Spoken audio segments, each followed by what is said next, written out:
Chandrababu cabinet పై ఉత్కంఠ నెలకొంది. Janasena BJP మంత్రుల ఎంపికలో ఎవరి ముద్ర ఉంటుంది? చంద్రబాబుదా లేక జనసేన బీజేపీలదా? రెండు పార్టీల్లో కూడా టీడీపీ నుంచి పంపిన వాళ్లే ఎమ్మెల్యేలుగా ఉన్నారు. ఇప్పుడు మంత్రివర్గంలో వాళ్ళకే ఛాన్స్ అని టీడీపీ వర్గాలు అంటున్నాయి. తమ పార్టీల ముద్ర ఉంటుందని జనసేన బీజేపీ వర్గాలు అంటున్నాయి. ఇవాళ రాత్రికి ఏపీ క్యాబినెట్ పై స్పష్టత వచ్చే అవకాశం ఉంది. చంద్రబాబు క్యాబినెట్ పై ఉత్కంఠ నెలకొంది. జనసేన బీజేపీ మంత్రుల ఎంపికలో ఎవరి ముద్ర ఉంటుంది? చంద్రబాబుదా లేక జనసేన బీజేపీలదా? రెండు పార్టీలో కూడా టీడీపీ నుంచి పంపిన వాళ్లే ఎమ్మెల్యేలుగా ఉన్నారు. మరి ఇప్పుడు మంత్రివర్గంలో వాళ్ళకే ఛాన్స్ అని టీడీపీ వర్గాలు అంటున్నాయి. తమ పార్టీల ముద్ర ఉంటుందని జనసేన బీజేపీ వర్గాలు కూడా అంటున్నాయి. ఇవాళ రాత్రికి ఏపీ క్యాబినెట్ పై స్పష్టత వచ్చే అవకాశం ఉంది.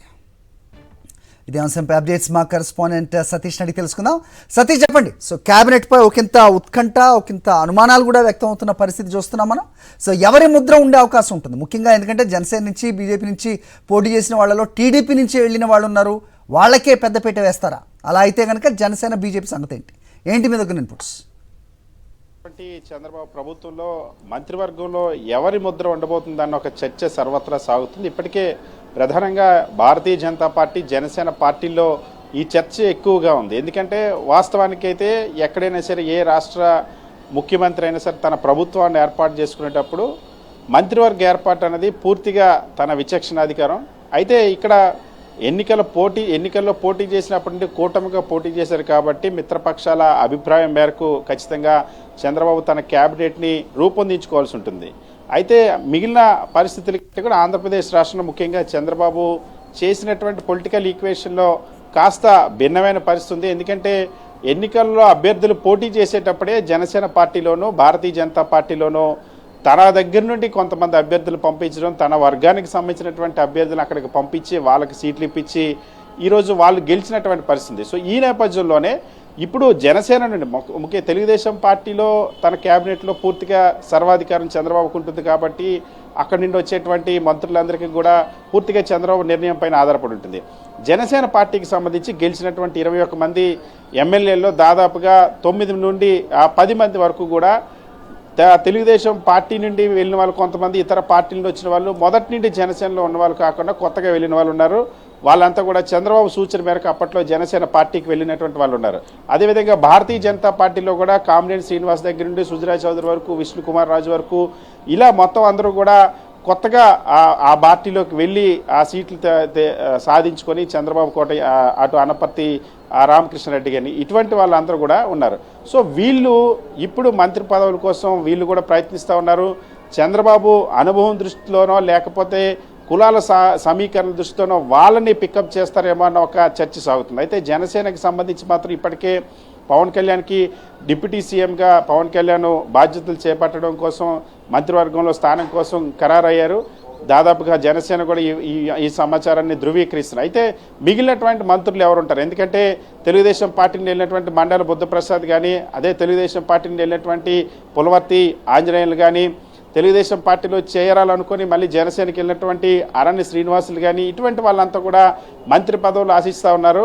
సో వీళ్ళకి ఇప్పుడు అవకాశం వస్తుందా, లేకపోతే జనసేన పార్టీలో మొట్టమొదటి నుండి ఉన్నటువంటి వాళ్ళు ఎవరైతే పవన్ కళ్యాణ్ తర్వాత నాదెండ్ల మనోహర్తో పాటుగా ఎవరైతే కందుల దుర్గేష్ కానీ, లేకపోతే బొలిశెట్టి సత్యనారాయణ కానీ, బొమ్మిడి నాయకర్ కానీ, ఇటువంటి వాళ్ళందరూ కూడా పాత జనసేనకు సంబంధించినటువంటి నాయకులు ఉన్నారు. సో ఈ పాత జనసేన నాయకులకి ఇస్తారు చంద్రబాబు జనసేన పార్టీలోకి పంపిన వారు అయితే సతీష్. సో సీట్ల జరుగుతుంది. అదేవిధంగా సతీష్ వినబడుతోందా?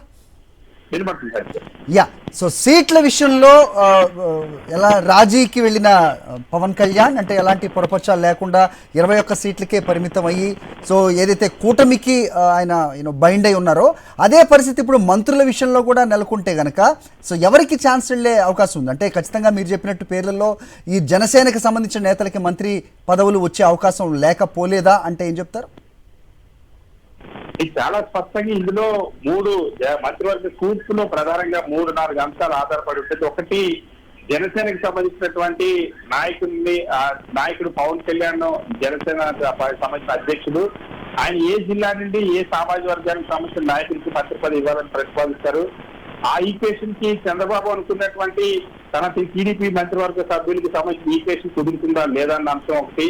అదేవిధంగా సామాజిక వర్గాలతో ఎక్స్పీరియన్స్ ని కానీ ప్రాధాన్యతలో తీసుకుంటే లేదా తొలిసారి పవన్ కళ్యాణ్కి ఇప్పుడు తొలిసారి ఎమ్మెల్యేగా ఎన్నికయ్యారు, మంత్రిగా డిప్యూటీ సీఎం గా వస్తుంది. సో మిగిలిన వాళ్ళ ముగ్గురిని లేదా నలుగురిని ఎవరైతే జనసేన వాళ్ళందరూ కూడా పూర్తిగా అనుభవజ్ఞ తీసుకుంటారా లేకపోతే కొత్త వాళ్ళు తీసుకుంటారా అని ఒక చర్చ కూడా ఉంది. అదేవిధంగా దాంతో పాటుగా పవన్ కళ్యాణ్ సూచించి ఇప్పుడు ఎందుకంటే వాస్తవానికి జనసేనకి సంబంధించినటువంటి నాగబాబు లాంటి వాళ్ళు జనసేనకి సంబంధించి పార్టీ కోసం పనిచేసిన వాళ్ళంతా కూడా కేబినెట్ లో మన నెంబర్ ఎక్కువగా ఉండాలి. ఎందుకంటే కూటమి ఏర్పడడానికి కీలకంగా పవన్ కళ్యాణ్ వ్యవహరించారు కాబట్టి, కూటమి విజయానికి కీలకంగా పవన్ కళ్యాణ్ వ్యవహరించారు కాబట్టి మంత్రివర్గంలో ఆ నెంబర్ ఎక్కువగా ఉంటే రాష్ట్ర వ్యాప్తంగా కూడా జనసేన పార్టీని భవిష్యత్తులో విస్తరించడానికి, జనసేన పార్టీని భవిష్యత్తులో బలపరచడానికి అవకాశం ఉంటుంది.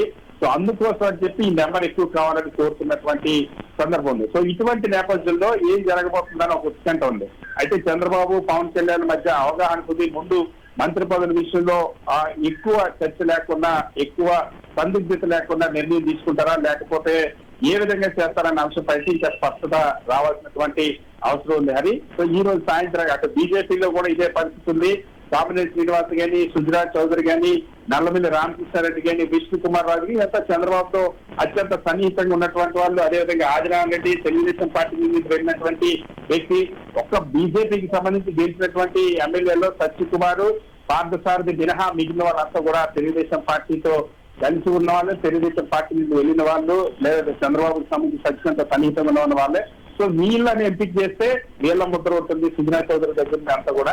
సో ఈ రెండింటిలో ఇప్పుడు ఖచ్చితంగా ఇది ఆ రెండు రాజకీయ పార్టీలకు కూడా భవిష్యత్తులో వాళ్ళ కార్యాచరణలో లేదా వాళ్ళ పార్టీల బలోపేతానికి సంబంధించి కూడా ఒక కీలకమైనటువంటి పరిణామం ఇది. వాళ్ళ ముద్ర ఉంటుందా, చంద్రబాబు ముద్ర ఉంటుందా అన్న అంశంపైన ఖచ్చితంగా ప్రజల్లోనూ ఆ పార్టీలో కూడా చర్చ. భారతీయ జనతా పార్టీ ఎప్పుడు కూడా ఇప్పుడే కేంద్ర మంత్రివర్గంలో కూడా మనం చూసాం. శ్రీనివాస్ వర్మ చూసేటప్పుడు 1991 నుండి భారతీయ జనతా పార్టీ కార్యకర్తగా పనిచేసినటువంటి వ్యక్తి, అంటే ఒక సీనియర్ బీజేపీ లీడర్ కి అవకాశం ఇచ్చారు. మొదటిసారి ఎంపీగా ఎన్నికైనప్పుడు కూడా కేంద్ర మంత్రివర్గం సాధించారు. సో ఇప్పుడు రాష్ట్ర మంత్రివర్గానికి సంబంధించి కూడా అదే ఫార్ములాని భారతీయ జనతా పార్టీ అనుసరిస్తుందా, జనసేన పార్టీ కూడా అలాగే ఆలోచిస్తుందా అన్న అంశం. ఈ ఇద్దరు ఆలోచనలకి చంద్రబాబు ఎంతవరకు మద్దతు ఇవ్వగలుగుతారు లేదా చంద్రబాబు ఎంతవరకు అకామిడేట్ చేయగలుగుతారన్న అంశం కూడా చూడాల్సి అవుతుంది. Okay Satish, thanks for the inputs.